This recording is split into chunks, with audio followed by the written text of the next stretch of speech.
Hello అండి. నేను ఈరోజు వీడియోలో మీకు లోన్ అప్లికేషన్ స్టెప్స్ గురించి ఎక్స్‌ప్లెయిన్ చేస్తాను.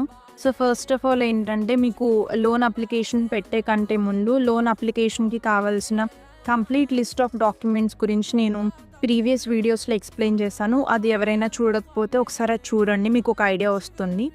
సో, ఈ లోన్ అప్లికేషన్‌కి ఏంటంటే ఫస్ట్ మీకు ఆన్‌లైన్ ఆర్ ఆఫ్‌లైన్ ఫార్మ్ ఇస్తారనమాట బ్యాంక్ వాళ్ళు. లోన్ అప్లికేషన్‌కి సంబంధించింది. అదంతా మీరు ఫిల్ చేయాలనమాట. ఫిల్ చేసిన తర్వాత రిక్వైర్డ్ డాక్యుమెంట్స్ అన్నీ అప్లోడ్ చేయమని చెప్తారు.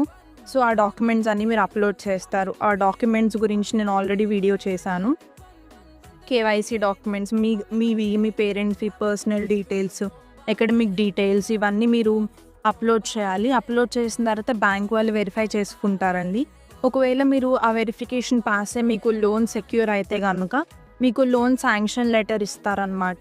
సో, ఈ శాంక్షన్ లెటర్‌లో మీకు కంప్లీట్‌గా డీటెయిల్డ్‌గా మెన్షన్ చేస్తారు. మీ ఇంట్రెస్ట్ రేట్ ఎంత?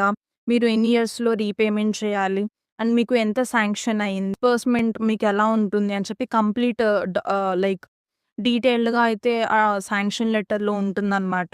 అండ్ ఈ శాంక్షన్ లెటర్ కూడా మీకు చాలా ఇంపార్టెంట్. ఇది ఉంటేనే మీరు వీసా అప్లికేషన్‌కి ముందు స్టెప్స్‌కి మీరు వెళ్ళగలుగుతారనమాట. సో, ఇది లోన్ శాంక్షన్ లెటర్ గురించి. వీసా అండ్ ఫండ్ డిస్బర్స్‌మెంట్ అనమాట.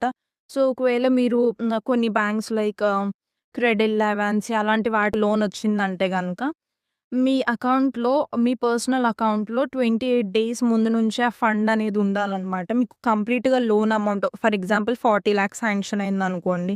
ఆ 40,00,000 మీ అకౌంట్‌లో ఉండాలి. 28 డేస్ ముందు. మీకు అకౌంట్‌లో ఉండిన తర్వాతే మీరు వీసా అప్లై చేసుకోవడానికి ఉంటుందనమాట. లైక్ మీకు ప్రాబ్లమ్ లేకుండా ఉంటుంది. వెరస్ కొన్ని డిఫరెంట్ బ్యాంక్స్‌లో డిఫరెంట్‌గా ఉంటుంది.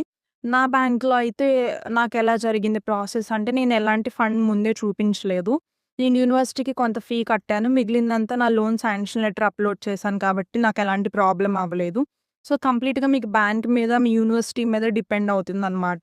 బట్ జనరల్ ప్రాసెస్ అయితే ఇది. సో, ఇలా మీరు వీసా అప్లై చేసుకుంటారు. సో, నెక్స్ట్ స్టెప్స్ గురించి నేను మన ఫాలోయింగ్ వీడియోస్‌లో చెప్తాను. Follow for more. బాయ్.